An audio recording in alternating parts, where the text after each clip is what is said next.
what do you have it for? Critical thinking. Well, I want to talk more about the good cop, bad cop, because this isn't just something we talk about. This is an actual negotiation tactic that can be used against you in your own financial situation. You know, we talk about it mostly on TV with cops, but it's prevalent more than you think. So the bad cop is the bully that comes in and tries to forcefully get his way. Threatens you, you know, maybe push you physically around. abusive, very in your face. And then the good cop comes in to save you from all that abuse. To save you from the abuse. You don't want to deal with them, deal with me. It's much easier. Well, of course, you have to realize that they're both on the same side. They're just using a tactic against you. And this happens in business all the time. Somebody's the hard businessman, the negotiator, the one that's tough to deal with. And then, of course, the other person's all, oh, he's just that way. Just give it a little bit and I can help you Yeah, and out. I can help you out. You don't have to deal with him anymore. You can deal with me. And so, so you end up in a position not recognizing they're both on the same side and working together.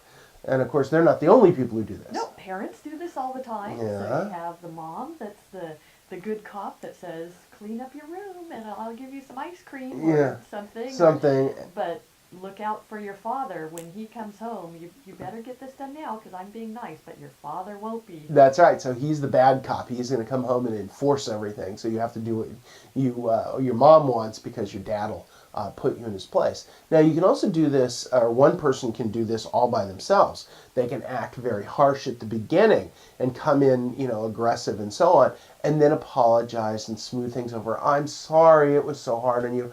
You're right, absolutely. Let me do this for you. Here, let's just renegotiate this. And you're so happy that they're not yelling at you anymore. You give in. Yeah, okay, right. We can work together. That's right. So what should people do? Well, okay, so good question. So there's a couple ways to offset or combat this. First of all, you have to realize that they're on the same side. They're on the opposite side of the table from you, and they're working together. So that's the first thing. So once you realize that, then you start thinking about, well, how do I combat that? So the first one is agree with the bully. You're absolutely right. I should have my ass kicked. You should beat me up. Bring it on. You're right. No, that little wimpy guy that wants to save me is wrong. I deserve all the punishment you can give me. Go ahead and give it your best shot. Yeah, now what do I do, right? Now what do I do? So, and you're right. You should be a hard negotiator. You're absolutely right. This is the best deal you should be able to give me. I can't accept it, but it's a good deal. So you can let them talk and talk and talk and let them go till they drop. The other thing is you can go over their head. So you can report the bad cop, not to the good cop who's trying to be on the side, but go over their head to their boss. Instead of talking good cop, bad cop, go to their boss. So instead of letting dad be the bad cop, go to grandpa. Go to grandpa. Just instead of being, saying, oh, dad will threaten me. That's okay, I'll go to grandma. And grandma will put dad in his place. Okay. Right? So if you think about it in those terms, you can always combat it with a different tactic, or at least try to. It doesn't matter. You can also try to flip the good cop against the bad cop.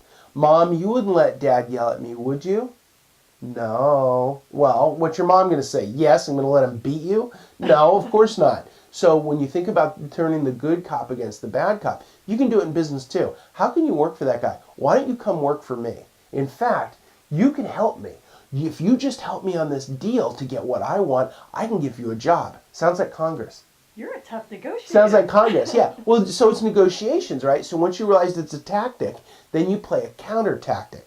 Now, there is one other tactic that works if you don't want to deal with any of this, and quite commonly, I don't like to deal with this. So my tactic is to walk out. If you're going to play a stupid negotiation tactic like good cop, bad cop against me, I typically walk away from you because I don't want to deal with either one of you. You're trying to mislead me into getting into a deal where you think you have an advantage. I don't want to play. The easiest way to play is just turn around and walk out. Of course, you're in jail. That's a problem. But then you just call your lawyer. But in negotiations and business, you just turn around and walk out. You guys are playing games and I don't want to play them.